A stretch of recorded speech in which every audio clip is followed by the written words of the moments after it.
Hello, hello, hello, everyone. I love you all. I hope everyone is doing well. If you're not doing well, I do indeed hope that your next move is your very best move.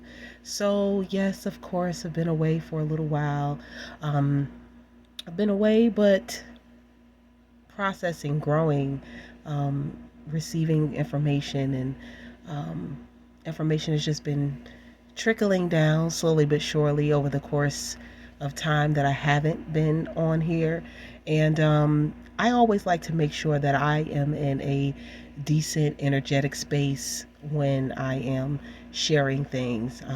Sometimes, if I'm not in the best energetic space, well, what I feel like is not the best energetic space, sometimes that vulnerability needs to be exposed, and I do need to go ahead and give a message that is given to me.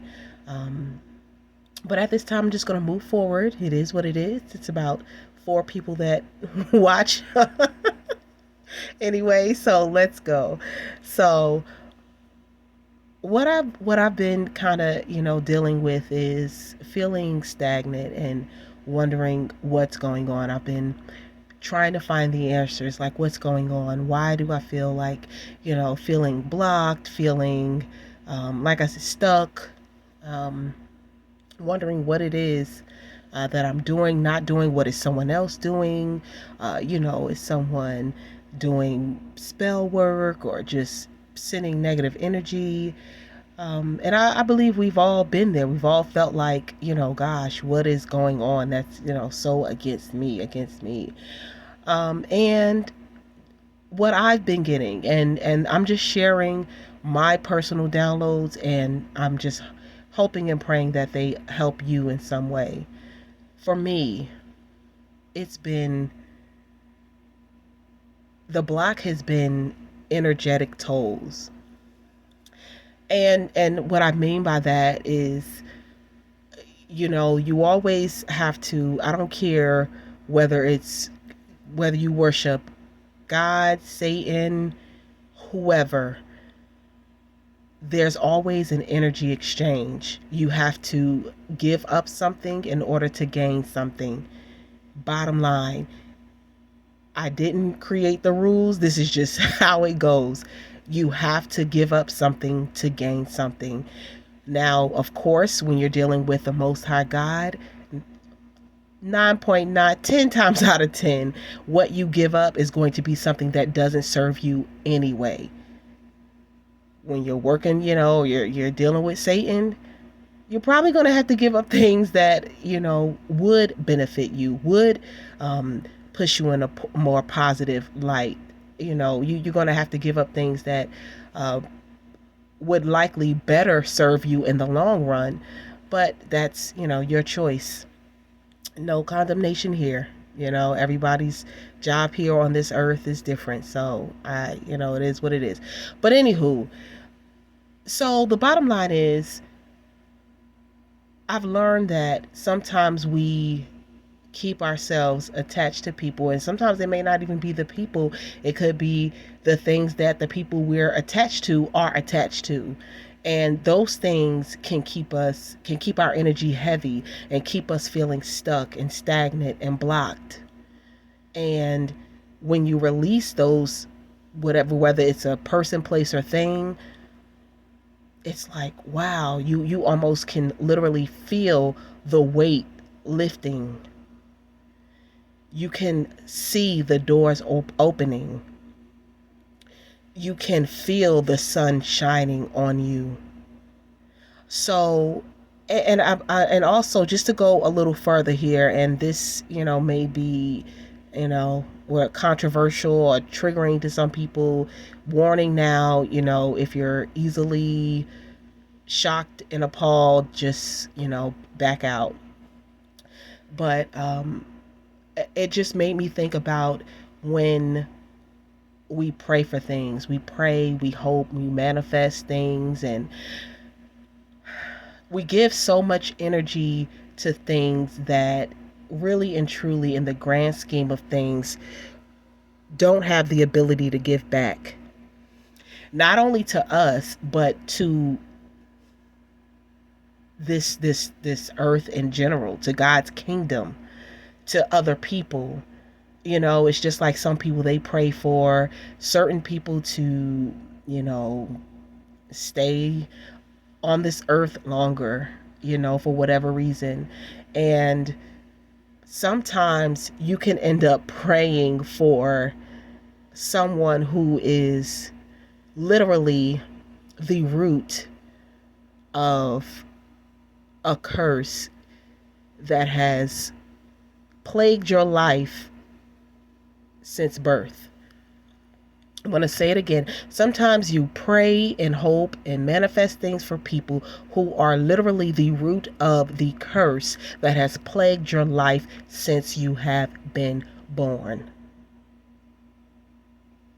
You want people to live until they're 116 and they do absolutely nothing for you, your family, your children, your grandchildren, the children at the school, the children in the park, the people at the hospital. They don't do anything. All they do is live for themselves. They're self-righteous. They do whatever it is that they want to do, whatever they feel they're big and bad enough to do.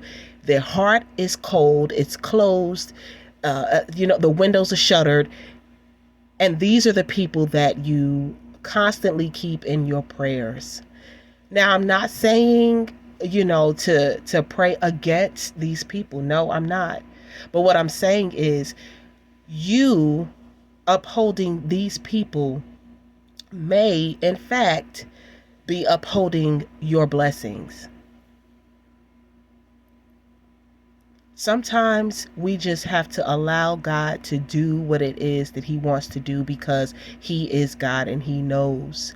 And we have to be careful as children of God, because we have his ear. We have his heart. So he wants to give us the things that we ask him for sometimes. And if it's in his permissible will, he'll do it for us. You may say, oh God, I want Uncle Willie, let him pull through, because, I just want him. He's my uncle, I just praying for him because he's my uncle.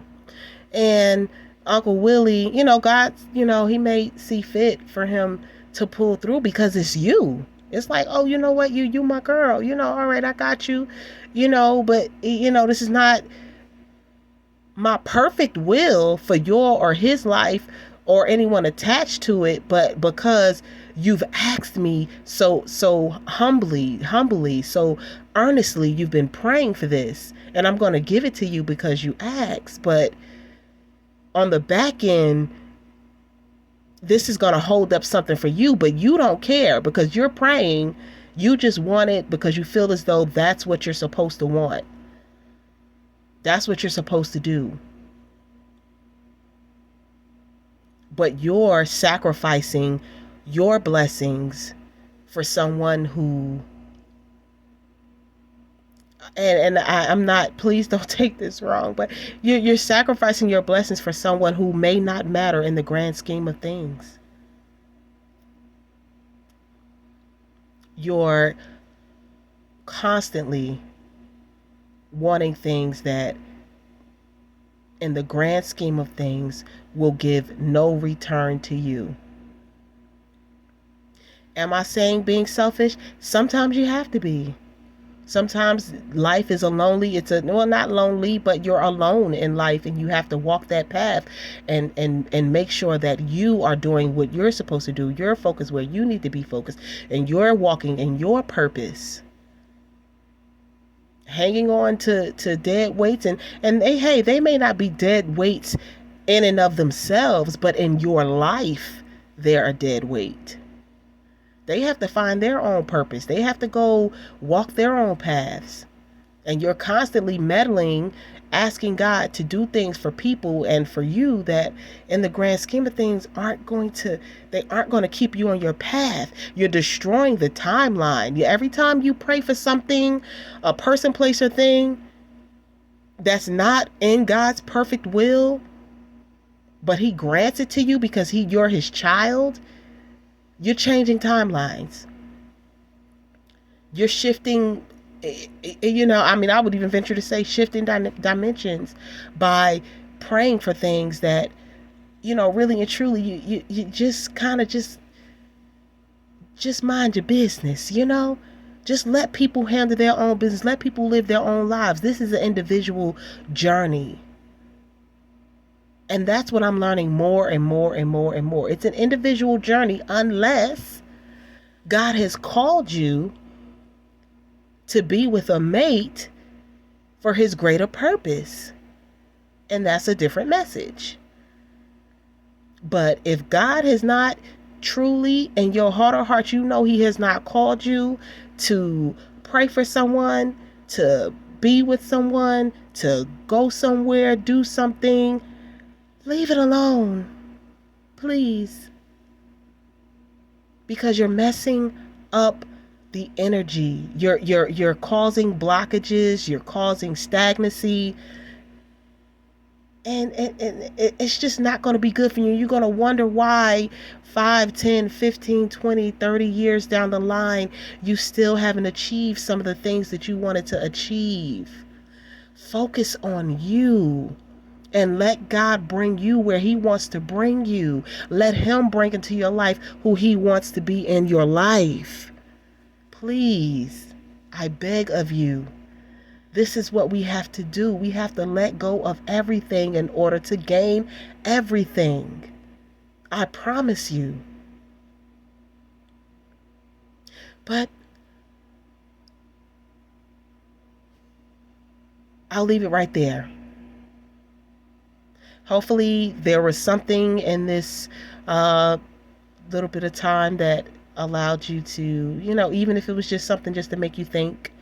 And of course, always go to God, and never here to hinder, always to just give you a new perspective. And the greatest of these is love. Good night.